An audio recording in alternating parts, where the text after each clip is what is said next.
আলহামদুলিল্লাহি ওয়াহদাহ ওয়াসসালাতু ওয়াসসালামু আলা মান লা নাবিয়্যা বা'দাহ আউযু বিল্লাহি মিনাশ শাইতানির রাজীম বিসমিল্লাহির রহমানির রহিম। আমরা আল্লাহর পবিত্র নামে শুরু করছি। আমরা তার প্রশংসা ও মহিমা বর্ণনা করছি, যেভাবে তার প্রশংসা ও মহিমা বর্ণনা করা উচিত। আমরা তার সকল সম্মানিত রাসূলদের উপর শান্তি ও আশীর্বাদের জন্য প্রার্থনা করি, বিশেষ করে তাদের মধ্যে সর্বশেষ ব্লাসোবিন্ন নবী মুহাম্মদ সাল্লাল্লাহু আলাইহি ওয়াসাল্লামের উপর। আমরা আপনাদের ব্রিটেনের নটিংহাম শহর থেকে আসসালামু আলাইকুম ওয়ারাহমাতুল্লাহি ওয়াবারাকাতুহু জানাচ্ছি। আমি অত্যন্ত আনন্দিত যে আমরা ঠিক সময়ে সন্ধ্যা ৭টায় শুরু করতে পেরেছি। এটি একটি ভালো লক্ষণ। আমাদের আজকের বিষয় অত্যন্ত গুরুত্বপূর্ণ: জ্ঞান, শিক্ষা ব্যবস্থা এবং দাজ্জাল। আজ রাতে আমরা আমাদের সভ্যতার জ্ঞান ও শিক্ষা ব্যবস্থা নিয়ে আলোচনা করব, বিশেষ করে এটি কিভাবে শিশু এবং প্রাপ্তবয়স্কদের প্রভাবিত করে। কিন্তু আগামীকাল রাতে আমরা ইসলামের উচ্চ শিক্ষার কেন্দ্র অর্থাৎ হাউস অফ নলেজ নিয়ে আলোচনা করতে চাই, কারণ আমার মতে আমার ৮০ বছর বয়সে, আগে আমি ৭৭ বলতাম, কিন্তু কোরআন আমাকে চাঁদের হিসাব করতে শিখিয়েছে, তাই এখন আমি ৮০। আমি এই সিদ্ধান্তে পৌঁছেছি যে ইসলামিক পাণ্ডিত্যের জগৎ, আমাদের উলামা, মাদ্রাসা এবং মাশায়েখরা, যদিও তাদের মধ্যে এখনও অনেক আন্তরিকতা এবং নিষ্ঠা রয়েছে, তারা বর্তমান যুগের চ্যালেঞ্জ মোকাবেলা করতে সফল হয়নি। তারা এমনকি এই যুগকে বুঝতেও পারছে না, যার ফলে তারা এর সঠিক জবাব দিতে পারছে না। এটি আমাদের জন্য একটি বিধ্বংসী অবস্থা। এর ফলে আমাদের সভ্যতার পতন হয়েছে, কারণ আমাদের উলামারা আমাদের বর্তমান বাস্তবতাকে বুঝতে এবং কোরআন থেকে তার জবাব দিতে ব্যর্থ হয়েছেন। এখানে কি এমন কেউ আছেন যিনি আমার সাথে দ্বিমত পোষণ করবেন যে আজকের ইসলামী বিশ্বের সবচেয়ে গুরুত্বপূর্ণ বিষয় হল অর্থ? শুধু অর্থ নয়, আর্থিক ব্যবস্থা। লোকেরা যখন আমি আর্থিক ব্যবস্থা শব্দটি ব্যবহার করি, তখন তারা বুঝতেই পারে না আমি কি বলছি। এটি আজ উম্মাহ এবং মানবজাতির মুখোমুখি সবচেয়ে গুরুত্বপূর্ণ বিষয়। দারুল উলুম কি এই বিষয়টি নিয়ে সামান্যতম গবেষণা করেছে বা এর কোনো জবাব দিয়েছে? পাকিস্তানের আজকের সবচেয়ে সংকটময় মুহূর্তে তাদের অবদান কি? কিছুই না। দারুল উলুম থেকে কিছুই আসেনি, ইসলামের আলেমদের থেকেও কিছুই আসেনি। অবস্থা এর চেয়েও খারাপ, কারণ আল্লাহ আমার প্রতি দয়া করেছেন এবং আমি এই বিষয়টি নিয়ে অধ্যয়ন করতে এবং কোরআন থেকে এর ব্যাখ্যা ও নির্দেশনা দিতে সক্ষম হয়েছি। কিন্তু আমার অবাক হওয়ার বিষয় হল, তারা কেবল আমার শিক্ষা গ্রহণই করছে না, বরং আমাকে প্রত্যাখ্যান করছে, আমাকে গালি দিচ্ছে এবং আমার জন্য মসজিদের দরজা বন্ধ করে দিচ্ছে। সুতরাং আমরা আজ একটি অত্যন্ত বিপজ্জনক পরিস্থিতিতে আছি। দেওবন্দি, ব্রেলভি, সুফি, সালাফি এইসব মতবিরোধ আমাদের অবস্থার কোনো পরিবর্তন করতে পারবে না। তাই আগামীকাল আমরা ইসলামের জ্ঞানগৃহ নিয়ে আলোচনা করব, যা আমাদের আলেম তৈরি করছে। আর জুমার দিন আমি একে ফ্রাইডে বলি না, কারণ আপনারা হয়তো জানেন না যে ফ্রাইডে হল স্ক্যান্ডিনেভিয়ান এক দেবীর উপাসনার দিন, যার নাম ফ্রাই। আমি ইয়াউমুল জুমা ব্যবহার করতে পছন্দ করি। জুমার দিন আমি লেস্টারে, নটিংহাম থেকে ১ ঘণ্টারও কম পথ, কোরআন এবং ইসলামের উচ্চশিক্ষাগৃহ পুনর্নির্মাণের পদ্ধতি নিয়ে কথা বলবো। বিষয় হবে কোরআন ও চাঁদ, কোরআন তেলাওয়াতের পদ্ধতি, এবং কোরআন ও তারা, কোরআন অধ্যয়নের পদ্ধতি। আসুন আমরা আল্লাহর পবিত্র নামে শুরু করি এবং জ্ঞান, শিক্ষা ব্যবস্থা এবং দাজ্জাল আমাদের জন্য কি বিপদ ডেকে আনছে সেদিকে মনোযোগ দিই। আমাদের নবী মুহাম্মদ সাল্লাল্লাহু আলাইহি ওয়াসাল্লাম বলেছেন, শিশুকে জন্ম থেকে ৭ বছর বয়স পর্যন্ত ভালোবাসার সাথে শিক্ষা দাও, অর্থাৎ শিক্ষক ভালোবাসার সাথে শেখাবেন। তিনি আরও বলেছেন, ৭ থেকে ১৪ বছর বয়স পর্যন্ত শিশুকে শৃঙ্খলাবদ্ধ করে শিক্ষা দাও, অর্থাৎ তার মধ্যে এমন দৃঢ় অভ্যাস গড়ে তোলো যা তার সারা জীবন থাকবে। যেমন সবচেয়ে গুরুত্বপূর্ণ অভ্যাস হল নিয়মিত সালাত আদায় করা এবং প্রতিদিন কোরআন তেলাওয়াত করা। ১০ বছর বয়সে সে যেন মাসে একবার পুরো কোরআন খতম করতে পারে। এটি দ্বিতীয় পর্যায়। আর তিনি বলেছেন, ১৪ বছর বয়সের পর শিশুকে তার বন্ধু হয়ে শিক্ষা দাও। এটি হলো শিক্ষার মনোবিজ্ঞান, যা নবী মুহাম্মদ সাল্লাল্লাহু আলাইহি ওয়াসাল্লামের কাছ থেকে এসেছে। যদি আমরা শৈশব থেকে ৭ বছর বয়স পর্যন্ত ভালোবাসার সাথে শিক্ষা দিতে চাই, তবে শিশুকে ভালোবাসার কোলে বড় হতে হবে। তাকে একটি স্থিতিশীল পরিবারে বড় হতে হবে, যেখানে ভালোবাসা প্রকাশ করা হয়। আল্লাহ আমাদের পুরুষ ও নারীর সম্পর্কের জন্য এমন একটি সামাজিক ব্যবস্থা দিয়েছেন, যা একটি স্থিতিশীল ও সুখী পরিবারের জন্য সহায়ক, যেখানে শিশু নিরাপত্তা ও সুখের কোলে বড় হতে পারে। আজ যদি আমি বিশ্বজুড়ে ইসলামের একজন আলেম হিসেবে পরিচিতি পেয়ে থাকি, যদিও আমি ক্যারিবিয়ান অঞ্চলের একটি ছোট দ্বীপে জন্মগ্রহণ করেছি যা ইসলামী বিশ্ব থেকে অনেক দূরে, তার কারণ হলো আমি একটি সুখী ও স্থিতিশীল পরিবারে আমার যাত্রা শুরু করেছি। সেখানে বাবা, মা এবং সন্তানরা একসাথে একটি স্থিতিশীল ইউনিট হিসেবে বাস করত। আমার কোনো খণ্ডকালীন মা ছিল না। আমি সত্য কথা বলতে ভয় পাই না। যারা সত্য হজম করতে পারে না তাদের জন্য আমি পরোয়া করি না। তারা নিজেদের কি মনে করে, আমার কাছে তাদের সংখ্যা বা আমার সত্য প্রচারের পরিণতি কোনো ব্যাপার না। যদি আমি সত্য প্রচার করতে না পারি তবে আমাকে বলুন, আমি আপনাদের এই নিকটান্ত্র ছেড়ে অন্য কোথাও চলে যাব যেখানে স্বাধীনতা আছে। আমার জন্য সবচেয়ে গুরুত্বপূর্ণ হলো স্বাধীনতা। মা সারাক্ষণ বাসায় থাকতেন এবং এটি শিশুর মানসিক শিক্ষায় অনেক বড় ভূমিকা পালন করে। এটি শিশুকে এক ধরনের আভ্যন্তরীণ নিরাপত্তা ও ভারসাম্য দেয় যা সহজে নষ্ট হয় না। কিন্তু যখন একটি শিশু একটি ভাঙা পরিবারে বড় হয় এবং বড়দিনের সময় সে সুপারমার্কেটে কার্ড কিনতে যায়, একটি কার্ড মায়ের এবং তার স্বামীর জন্য এবং আরেকটি কার্ড বাবা এবং তার স্ত্রীর জন্য, তখন সেই শিশুর হৃদয়ের অবস্থা কল্পনা করুন। সেই শিশুটি একটি ভাঙা হৃদয় নিয়ে বড় হচ্ছে, কারণ সে একটি ভাঙা পরিবার থেকে এসেছে। সুতরাং আপনি যদি একজন ব্যক্তিকে ধ্বংস করতে চান তবে তাকে শৈশবে ধ্বংস করুন। সে বড় হয়ে একজন গুন্ডা হবে, মাদকাসক্ত হবে, সহিংস হয়ে উঠবে এবং ব্যভিচারের জগতে প্রবেশ করবে। সুতরাং সঠিক শিক্ষার জন্য এবং জ্ঞান গৃহ নির্মাণের জন্য আমাদের প্রথম যুক্তি হল শিশুকে ভালোবাসার সাথে বড় করা নিশ্চিত করা। আর ভালোবাসা মানে একটি পরিবারের ভালোবাসা। যিনি প্রতিটি মানুষকে সৃষ্টি করেছেন, যিনি আমাদের পানের জন্য পানি, খাবারের জন্য খাবার এবং শ্বাসের জন্য বায়ু সৃষ্টি করেছেন, যিনি আমাদের দিনের আলো এবং রাতের অন্ধকার দিয়েছেন, তিনিই বলেছেন যে তিনি পুরুষ ও নারীকে রাত ও দিনের মতো করে সৃষ্টি করেছেন। কোরআনে তিনি তাই বলেছেন। রাত এবং দিন যেমন পুরুষ ও নারীর মতো, তারা একে অপরকে পূর্ণ করে। তারা দুটি অর্ধেক যা একত্রিত হয়ে একটি পূর্ণাঙ্গ রূপ নেয়। দিনের নিজস্ব কাজ আছে। আল্লাহ বলেন, আমি দিনকে তোমাদের জন্য জীবিকা অর্জনের সময় করেছি আর রাতকে বিশ্রামের জন্য। একইভাবে পুরুষ ও নারী কার্যকরীভাবে ভিন্ন। যখন বাবা মা তাদের নিজ নিজ দায়িত্ব পালন করে তখনই একটি স্থিতিশীল পরিবার এবং একটি স্থিতিশীল সমাজ গড়ে ওঠে। কিন্তু যখন আধুনিক পশ্চিমা সভ্যতা, যা নিজেকে সর্বকালের সর্বশ্রেষ্ঠ সভ্যতা বলে দাবি করে, বলে যে একজন পুরুষ আরেকজন পুরুষকে বিয়ে করতে পারে এবং বিয়ের সার্টিফিকেটও পেতে পারে, তখন তা পুরুষ ও নারীর পরিপূরক ভূমিকাকে ব্যাহত করে। পারিবারিক ইউনিট ধ্বংস হয়ে যায়।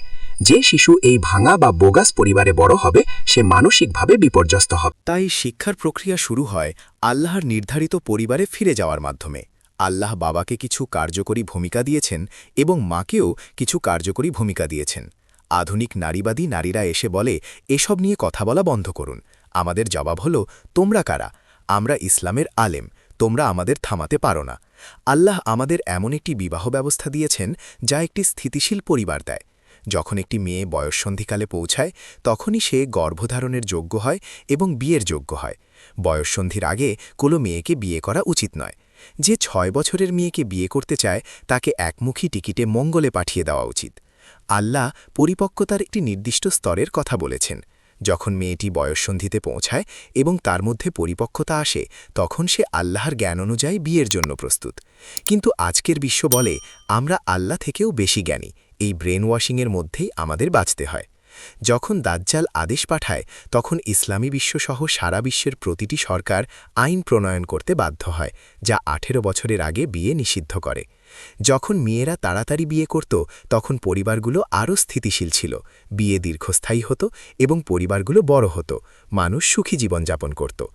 আর এই প্রগতির যুগে প্রায় প্রতিটি বিয়েই বিবাহ বিচ্ছেদে শেষ হচ্ছে। তারা একে অপরকে চিরন্তন ভালোবাসার প্রতিশ্রুতি দেয়, আর সেই চিরন্তনতা 6 সপ্তাহ বা 6 মাস স্থায়ী হয়। যদি আমরা শিক্ষাকে ফিরিয়ে আনতে চাই এবং জ্ঞানগৃহ পুনর্গঠন করতে চাই তবে আমাদের স্থিতিশীল পরিবার পুনরুদ্ধার করতে হবে। এর জন্য আমাদের পুরুষ ও নারীর সম্পর্ক এবং সমাজে নারীর ভূমিকা নিয়ে পুনরায় ভাবতে হবে, যা আজ বিশ্বজুড়ে আক্রমণের শিকার। যখন শিশু 7 বছর বয়সের পর প্রাথমিক পর্যায়ে থাকে তখন শিক্ষার প্রক্রিয়ায় সবচেয়ে গুরুত্বপূর্ণ জিনিস হল স্মৃতিশক্তি তৈরি করা। যদি আপনি একটি বিশাল মেমোরি ব্যাংক তৈরি করতে পারেন তবে সেই শিশুটি অবশেষে আশ্চর্যজনক বহুমুখিতা নিয়ে উভরতে পারে। সে কেবল একজন ডাক্তারই হবে না, সে প্রকৌশলী, দার্শনিক এবং অন্যান্য অনেক বিষয়ে পারদর্শী হতে পারে। যখন আপনি মেমোরি ব্যাংক তৈরি করেন তখন আকাশই সীমা। তাই আমরা ইসলামে শিক্ষা শুরু করেছিলাম শিশুর মেমোরি ব্যাংক তৈরি করার মাধ্যমে। শিশু মুখস্থ করত আর মুখস্থ করত। যদি শিশু কবিতা মুখস্থ করে তাতেও কিছু লাভ আছে, কিন্তু যদি সে কোরআন মুখস্থ করে মাশাআল্লাহ। আর ঠিক তখনই দাজ্জাল এসে হাজির হয়। আজ আমি ইন্দোনেশিয়ার একটি জায়গায় বক্তৃতা দিচ্ছিলাম, যেখানে প্রায় 1000 ছাত্র ছিল, যাদের বয়স 10 থেকে 16 বছরের মধ্যে। আমি তাদের বললাম, যাদের স্মার্টফোন আছে তারা হাত তোলো। প্রায় সবাই হাত তুলল। আমি বললাম, যাদের নেই তারা হাত তোলো, হয়তো 1 বা 2 জন, যারা খুব গরিব ছিল। এই দরিদ্র দেশে প্রায় প্রতিটি শিশুরই একটি স্মার্টফোন আছে, আর এই স্মার্টফোন সেই শিশুর সাথে কি করছে? এটি তাকে তার মেমোরি বেস তৈরির সুযোগ থেকে বঞ্চিত করছে। দাজ্জাল খুব চতুর, সে চতুরভাবে পরিকল্পনা করে। আমরা এখন আরেকটি বিষয় অনুভব করছি, সেলফোন, ওয়্যারলেস ইন্টারনেট এবং সেলফোন টাওয়ার থেকে আসা ইলেকট্রোম্যাগনেটিক তরঙ্গের কারণে শিশুর স্মৃতিশক্তি ক্ষতিগ্রস্ত হচ্ছে। আমি এটি পরীক্ষা করে দেখেছি। একটি ইসলামিক ক্যাম্পে 8 বছর বয়সী কিছু মেয়েকে আমি সূরা ফাতিহা, বাকারা, আল ইমরান এবং নিসার নাম মুখস্থ করতে দিয়েছিলাম। 5 মিনিট পর তারা ফিরে এসে তা মনে করতে পারছিল না। কেবল তারাই মনে করতে পেরেছিল যারা স্মার্টফোন ব্যবহার করত না। শৈশবে শিশুর বাইরে গিয়ে খেলাধুলা করা, লাফানো এবং দৌড়ানো দরকার। ফুলের বাগানে ফুল উপভোগ করা দরকার। এর পরিবর্তে যদি শিশুটি একটি স্মার্টফোন বা ল্যাপটপে আসক্ত হয়ে পড়ে, তবে আপনি শিশুটিকে অন্য কিছু থেকে বঞ্চিত করছেন। শিক্ষার প্রক্রিয়া হলো, আপনি কেবল স্মৃতি দিয়ে শুরু করেন না, বরং স্মৃতি থেকে আরও সুন্দর কিছুতে চলে যান, যার নাম কল্পনা। আকাশে দুর্গ করা। শিশুর কল্পনা জাগ্রত হয় আল্লাহর বাহ্যিক নিদর্শনাবলী পর্যবেক্ষণ করে। নবী মুহাম্মদ সাল্লাল্লাহু আলাইহি ওয়াসাল্লাম একবার সকালে কাঁদতে কাঁদতে মসজিদে এসেছিলেন। তিনি বলেছিলেন, গত রাতে কোরআনের 2টি আয়াত নাজিল হয়েছে, যা আমার হৃদয়ে এতটাই শক্তিশালী প্রভাব ফেলেছে যে আমি কান্না থামাতে পারিনি। সূরা আল ইমরানে আল্লাহ বলেন, নিশ্চয়ই আসমান ও জমিনের সৃষ্টিতে এবং রাত ও দিনের পরিবর্তনে জ্ঞানীদের জন্য নিদর্শন রয়েছে। আল্লাহর সৃষ্টিতে সবকিছুই পড়ার জন্য পৃষ্ঠা, কিন্তু সেই পৃষ্ঠাগুলো পড়ার জন্য আপনাকে বাইরে যেতে হবে, ফুলের মাঝে যেতে হবে, নদী দেখতে হবে, তারা, চাঁদ এবং সূর্য দেখতে হবে। আপনাকে বাতাস অনুভব করতে হবে, মেঘ দেখতে হবে, পাখি দেখতে হবে। তখন শিশুর কল্পনা জাগ্রত হয় এবং সে আল্লাহর লেখা পৃষ্ঠাগুলো পড়তে শুরু করে। কিন্তু আপনি টেলিভিশন এবং স্মার্টফোনের মাধ্যমে শিশুকে প্রকৃতি থেকে দূরে সরিয়ে তাকে এই সুযোগ থেকে বঞ্চিত করছেন। কোরআন তাদের কথা বলে যারা আল্লাহর সৃষ্টি পর্যবেক্ষণ করে এবং প্রকৃতির পৃষ্ঠাগুলো পড়ে। তাদের বলা হয় উলুল আলবাব। আল্লাহ বলেন, যখন আপনি প্রকৃতির বইয়ের পৃষ্ঠাগুলো পড়েন এবং আপনার কল্পনা এভাবে প্রজ্বলিত হয়, তখন আপনি আল্লাহর জিকিরকারী মানুষে পরিণত হন। মহাবিশ্বের বাহ্যিক ঘটনাগুলো পর্যবেক্ষণ এবং উপভোগ করার উদ্দেশ্য হল হৃদয়ে আল্লাহর স্মৃতির একটি আন্তরিক প্রতিক্রিয়া তৈরি করা। তারপর আসে একটি উচ্চতর পর্যায়, যখন শিশু চিন্তা করতে শুরু করে। প্রথমে ছিল স্মৃতি, তারপর কল্পনা এবং এখন চিন্তা। তারা আসমান ও জমিনের সবকিছু নিয়ে সমালোচনামূলক চিন্তাভাবনা করে।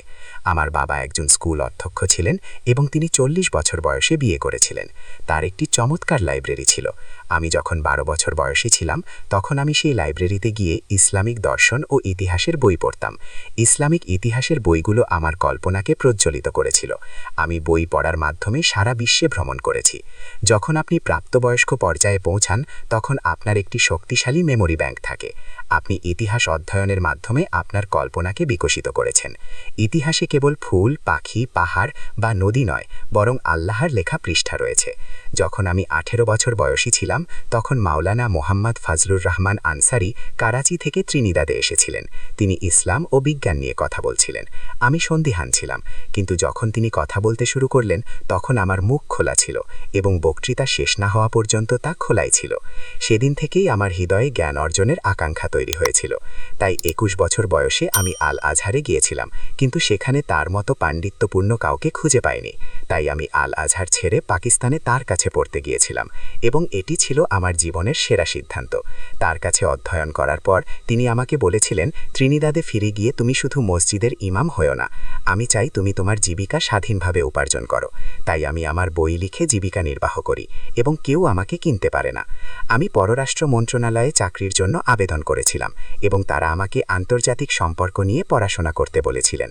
আমি কখনো আন্তর্জাতিক রাজনীতি, অর্থনীতি, মুদ্রা অর্থনীতি, আন্তর্জাতিক আইন বা কূটনীতি পড়িনি। আমি আন্তর্জাতিক সম্পর্ক ইনস্টিটিউটে ভর্তি হলাম, যেখানে ক্যারিবিয়ান অঞ্চলের ডিপ্লোম্যাটরা পড়াশোনা করত।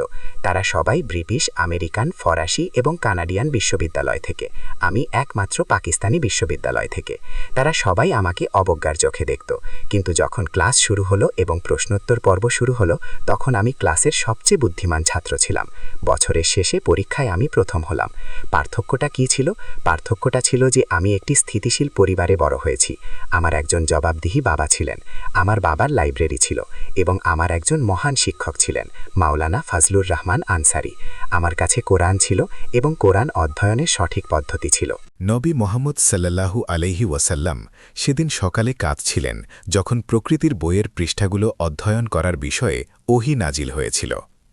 আল্লাহ সূরা নূহে বলেন, আল্লাহ তোমাদেরকে মাটি থেকে উদ্ভিদের মতো উৎপন্ন করেছেন। আমি ত্রিনিদাদের সান্তাক্রুজ উপত্যকায় সকালে হাঁটতে যেতাম এবং গাছ পর্যবেক্ষণ করতাম। মানুষ আমাকে গাছের সাথে কথা বলতে দেখে ভাবত আমি পাগল হয়ে গেছি, কিন্তু গাছেরা আমার সাথে কথা বলত, আমি গাছের সাথে যোগাযোগ করতাম। যখন আমি গাছ অধ্যয়ন করলাম তখন আমি মানুষকে বুঝতে শুরু করলাম। আমরা সবাই এক নই, যেমন গাছেরা সবাই এক নয়। এখানেই বাবা মা এবং শিক্ষকের গুরুত্বপূর্ণ ভূমিকা রয়েছে, কারণ তাদের শিশুদের মধ্যে বিভিন্ন যোগ্যতা চিহ্নিত করতে হবে। আল্লাহ আমাদের বিভিন্ন যোগ্যতা এবং প্রতিভা দিয়ে সৃষ্টি করেছেন। আপনাকে একটি শিশুর মধ্যে কি আছে তা চিহ্নিত করতে হবে এবং তাকে সেই পথে পরিচালিত করতে হবে। আমার মধ্যে আল্লাহ অন্তর্দৃষ্টি দিয়েছিলেন এবং আমার শিক্ষকরা তা চিহ্নিত করে আমাকে গড়ে তুলেছিলেন। আল্লাহ কেবল প্রকৃতির বই দিয়েই আমাদের শিক্ষা দেন না, তিনি ইতিহাসের বই দিয়েও আমাদের শিক্ষা দেন। ইতিহাস কেবল পড়ার গল্প নয়, ইতিহাসকে বুঝতে হলে এর বিন্দুগুলোকে সংযুক্ত করতে হবে। যে কেউ এই দেশের ইতিহাসের প্রাথমিক অধ্যয়ন করলে বলবে যে এই জাহাজটি ডুবছে। যখন আপনি ইতিহাসের বইয়ের পৃষ্ঠাগুলো অধ্যয়ন করেন তখন আপনি অন্তর্দৃষ্টি দিয়ে ইতিহাসের বিন্দুগুলোকে সংযুক্ত করতে পারেন এবং আগামীকাল কি আসছে তা অনুমান করতে পারেন। এটাই পাণ্ডিত্য। অবশেষে আল্লাহ আপনাকে প্রাপ্তবয়স্ক হওয়ার পর কোরআন দিয়ে শিক্ষা দেন। যে ব্যক্তি কোরআন অধ্যয়ন করে এবং কোরআনের সেই জ্ঞান অর্জন করে যা আজকের বিশ্বকে ব্যাখ্যা করে, তিনিই একমাত্র আখেরি জামানার আলেম, বাকিরা সবাই প্রান্তিক। সেই আলেম সূরা কাহাফে অবস্থিত। ইকবাল বলেছেন, হাজারো সাল নার্গিস আপনি বেনুরি পেরোতি হ্যায়, বড়ি মুশকিল সে হোতা হ্যায় চমন মে দিদাওয়ার পায়দা। দিদাওয়ার হলেন অন্তর্দৃষ্টি সম্পন্ন ব্যক্তি। যদি আমাদের দিদাওয়ার থাকত তবে আমরা আজ এই দুর্দশার মধ্যে থাকতাম না। আমরা যে পাণ্ডিত্যের প্রতিনিধিত্ব করি তা আমার শিক্ষক মাওলানা ফজলুর রহমান আনসারির কাছ থেকে এসেছে। আমরা ইসলামের জ্ঞানগৃহ পরিবর্তন করতে চাই। আমরা একটি নতুন জ্ঞানগৃহ তৈরি করতে চাই যা একটি নতুন ধরনের ইসলামিক আলেম সৃষ্টি করবে, যারা কোরআন থেকে আজকের বিশ্বের বাস্তবতা ব্যাখ্যা করতে এবং তার জবাব দিতে সক্ষম হবে। দাজ্জালের লক্ষ্য হল বিশ্ব শাসন করা, জেরুজালেম থেকে। এর জন্য তাকে বিশ্বকে ব্রেন ওয়াশ করতে হবে এবং এর সবচেয়ে বিচনক ক্ষেত্র হল শিক্ষা ও জ্ঞান। সে জ্ঞানের একটি শাখার উপর আক্রমণ করে যার নাম জ্ঞানতত্ত্ব, এপিস্টিমোলজি। দাজ্জাল বলে জ্ঞান কেবল বাহ্যিক পর্যবেক্ষণ, পরীক্ষা নিরীক্ষা এবং যৌগিক অনুসন্ধান থেকে আসে। কোরআন বলে না, জ্ঞান দুটি উৎস থেকে আসে, বাহ্যিক পর্যবেক্ষণ এবং অন্তর্ভাবে প্রাপ্ত জ্ঞান। সূরা কাহাফে যেখানে দুই সমুদ্রের মিলন হয় সেখানেই আখেরি জামানার আলেমকে পাওয়া যাবে। একটি হল বাহ্যিকভাবে অর্জিত জ্ঞানের সমুদ্র এবং অন্যটি হল অন্তর্ভাবে প্রাপ্ত জ্ঞানের সমুদ্র। দাজ্জাল বাহ্যিক জ্ঞানের উপর মনোনিবেশ করেছে এবং জিনদের সাহায্যে সে একটি বৈজ্ঞানিক ও প্রযুক্তিগত বিপ্লব ঘটিয়েছে যা বাকি মানবজাতিকে মন্ত্রমুগ্ধ করে রেখেছে। সে এই প্রযুক্তিকে ফাঁদ হিসেবে ব্যবহার করে। সে সুদভিত্তিক বাজার ব্যবস্থা তৈরি করে মানবজাতির সম্পদ শোষণ করে এবং বাকি বিশ্বকে দরিদ্র ও নিঃস্ব করে দেয়। সে নারীবাদী বিপ্লব নিয়ে আসে যা পরিবারকে ধ্বংস করে দেয় এবং শিশুরা ভাঙা পরিবারের সন্তান হিসেবে বড় হয়।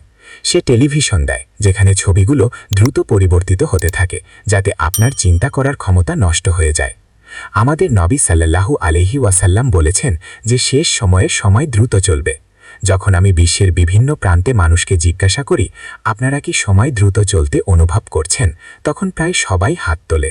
যখন আপনি সময় দ্রুত চলতে অনুভব করেন তখন আপনি বিপদে আছেন। আপনার হৃদয় আল্লাহর বাকি সৃষ্টির সাথে সামঞ্জস্যপূর্ণভাবে স্পন্দিত হচ্ছে না। তাই আমি বলি, টেলিভিশন ঘর থেকে ফেলে দিন। আপনার সন্তানদের কাছ থেকে স্মার্টফোন কেড়ে নিন। তাদের বাগানে খেলতে দিন, গাছের সাথে কথা বলতে দিন, পশুদের সাথে খেলতে দিন। শিশুর মেমোরি ব্যাংক তৈরি করুন, তার কল্পনাকে বিকশিত করুন। আপনি অবাক হবেন যে একটি শিশু কি করতে পারে এবং মায়ের কোলই হল প্রথম বিদ্যালয়। আমরা প্রার্থনা করি যেন আল্লাহ সুবহানাহু ওয়া তাআলা আমাদের এই বিষয়টি বেছে নেওয়ার জন্য অন্তর্দৃষ্টি দেওয়ার জন্য আশীর্বাদ করেন এবং আজকের বক্তৃতা থেকে আপনারা উপকৃত হন এবং এটি আপনার এবং আপনার সন্তানদের জন্য একটি পরিবর্তন নিয়ে আসে।